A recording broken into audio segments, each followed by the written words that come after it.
Singanna strategy ప్రకారం మాకు ఈశ్వర్ రెడ్డి దగ్గర నుంచి డబ్బులు వచ్చాయి. అప్పుడు నరసింహుల్ని పిలిపించి, నువ్వు ఎలక్షన్ నుంచి విత్డ్రా అవ్వాలి నరసింహులు. విత్డ్రా 30 సంవత్సరాల తర్వాత వచ్చిన అవకాశం అన్నా ఇది. గెలిచే ఎన్నికల్లోంచి తప్పుకోమంటారేంటి? ఎందుకన్నా? నిన్ను ఈ ఎలక్షన్లో నిలబెట్టింది కమిటీయే, విత్డ్రా చేయమనేది కమిటీయే. సెంట్రల్ కమిటీ ఏం డిసైడ్ చేసినా అది మనం ఫాలో అవ్వాలి. మనకి వేరే ఆప్షన్ లేదు.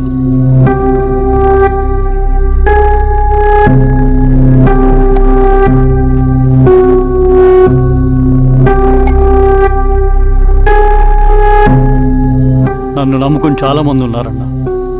మీరు వద్దన్నా సరే నేను ఇండిపెండెంట్గా పోటీ చేస్తా. నీ పట్టుదల నాకు అర్థమైంది నరసింహులు. సెంట్రల్ కమిటీతో మరొకసారి నేను మాట్లాడతాను. కొంచెం వెచ్చి తొందరపడద్దు.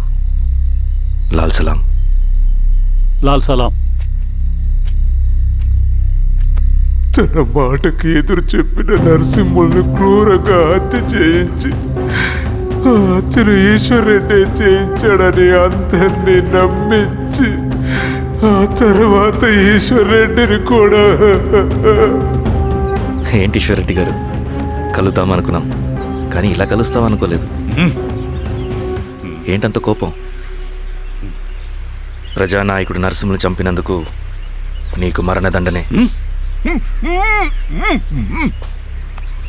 ఇంతకీ నన్ను ఎందుకు కలుద్దాం అనుకున్నావు? నరసింహ చావుకి నాకు ఏ సంబంధం లేదు. నిన్ను కలిసి ఊరు సమస్యలు, ప్రజా సమస్యలు పరిష్కరించు. అడవికి సింహం రాజు, అడవైనా ఊరైనా ఈ సింగన్నే రాజు.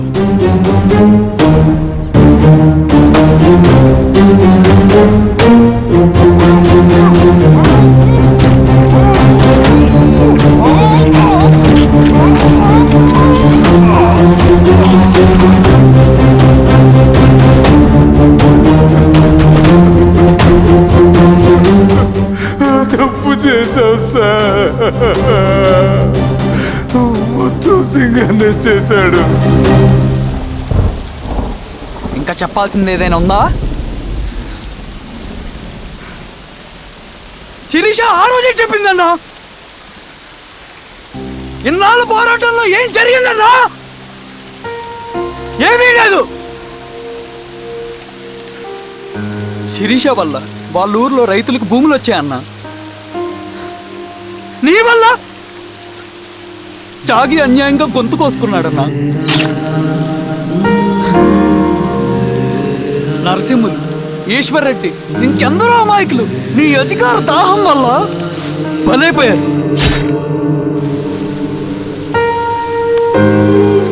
వీరస్వామి, పల్లెనప్పన్, ఇంకెంతో మంది పోలీసులు నీ కుట్రలో కాలిపోయారన్నా. ఏంటన్నా నీ వెనుకున్న పాపానికి మన దళ సభ్యులు ఎంతో మంది అమాయకులు చచ్చిపోయారు.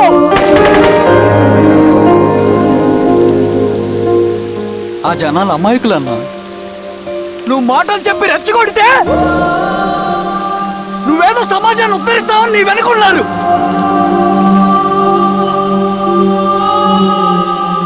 వాళ్ళకి కావాల్సింది కరప్షన్ లేని సమాజం. అది ఊరైనా అడవైనా.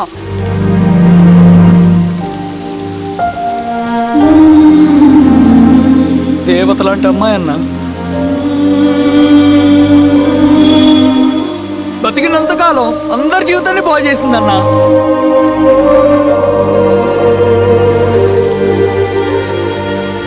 నా చేతులతో చంపించావు.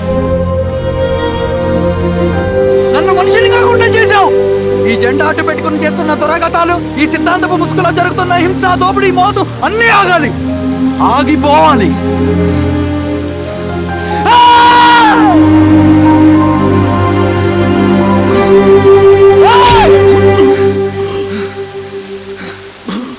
నువ్వు చెప్పిన సమాజం స్థాపితం కావాలంటే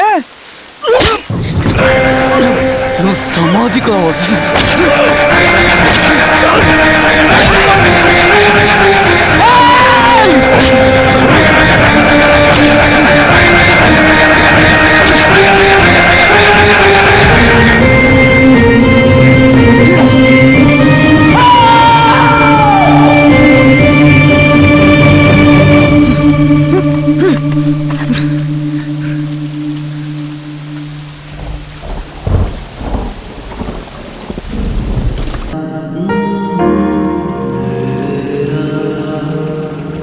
ఆ